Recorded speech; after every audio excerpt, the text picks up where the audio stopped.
بسم اللہ الرحمن الرحیم۔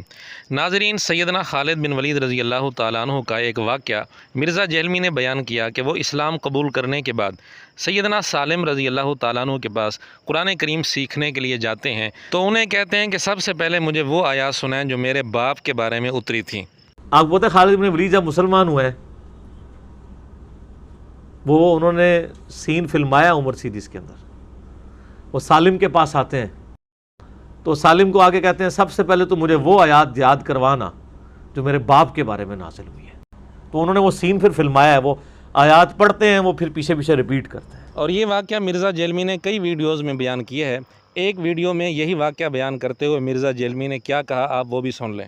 سب سے پہلے مجھے وہ آیات سکھاؤ جو میرے باپ کے بارے میں نازل ہوئی ہے۔ ہائے ہائے ہائے ہائے۔ ناظرین، آپ اندازہ کریں کتنے جوش و خروش اور وجد میں آ کر مرزا جہلمی یہ واقعہ بیان کر رہا ہے۔ سر کتنا جگرا چاہیے، اور وہ انہوں نے جو سین فلمایا ہے نا، وہ بندے کے آنسو نہیں رکتے۔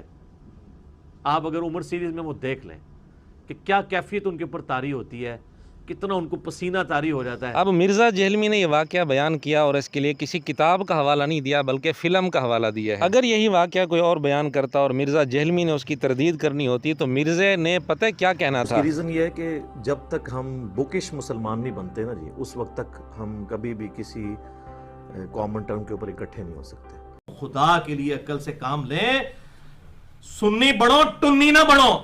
خود کتاب کھول کے پڑھو کہ گل کتنے لکھی ہوئی ہے، کنج لکھی ہوئی ہے، بکش مسلمان بنے۔ مرزے کی باتیں سن کر بڑی ہنسی آتی ہے۔ دن رات بکش کی رٹ لگانے والا خود فلموں کے حوالے دے رہا ہے، دوسروں کو ٹنی ٹنی کہنے والا خود ٹنی بنا ہوا ہے۔ کیا مرزے کے شاگردوں نے مرزے کی ہدایات پر عمل کرتے ہوئے اصل کتابوں سے یہ بات دیکھنے کی زحمت گوارا کی، یا کبھی کسی شاگرد نے مرزے سے یہ پوچھنے کی ہمت کی کہ مرزا جی آپ یہ جو واقعہ بیان کر رہے ہیں کس کتاب میں موجود ہے؟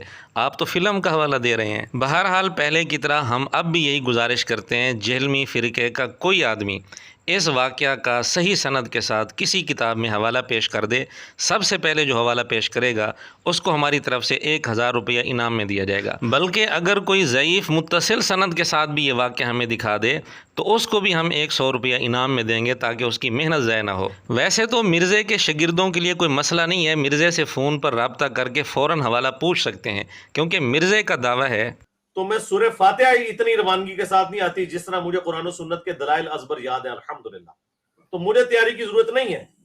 لاؤ بندے اکٹھے کرو، آ جاؤ کیمرے پہ بھائی۔ بڑا دعویٰ ہے مرزے کا۔ تیاری تو تم لوگوں کو کرنی پڑتی ہے نا، جنہوں نے فقہ کی کتابیں پڑھی ہیں، جس نے پچھلے آلموسٹ 25 سال سے اور بالخصوص پچھلے 14 سال سے قرآن و سنت کو اپنا اوڑھنا بچھونا بنایا ہوا ہے، اور تمہارے مرے ہوئے بزرگ اور زندہ بزرگ ان کے سارے دلائل فیل ہو گئے جس بندے کے سامنے، اسے تیاری کرنے کی ضرورت نہیں ہے۔ مرزے کے اسی قسم کے دعوے سن کر مرزے کے شاگرد بڑے مطمئن ہو جاتے ہیں اور وہ سمجھتے ہیں کہ مرزا بغیر حوالے کے کوئی بات کرتا ہی نہیں ہے۔ ہم مرزے کے شاگردوں کے سامنے اس کی یہی حقیقت رکھنا چاہتے ہیں کہ اس کے دعوے کچھ ہوتے ہیں اور حقیقت کچھ ہے۔ تو مرزے کے ان شاگردوں کو دعوت فکر دینے کے لیے ہم نے یہ سلسلہ شروع کیا ہوا ہے تاکہ جو آدمی ضد اور تعصب سے خالی ہو کر سمجھنا چاہے وہ سمجھ جائے۔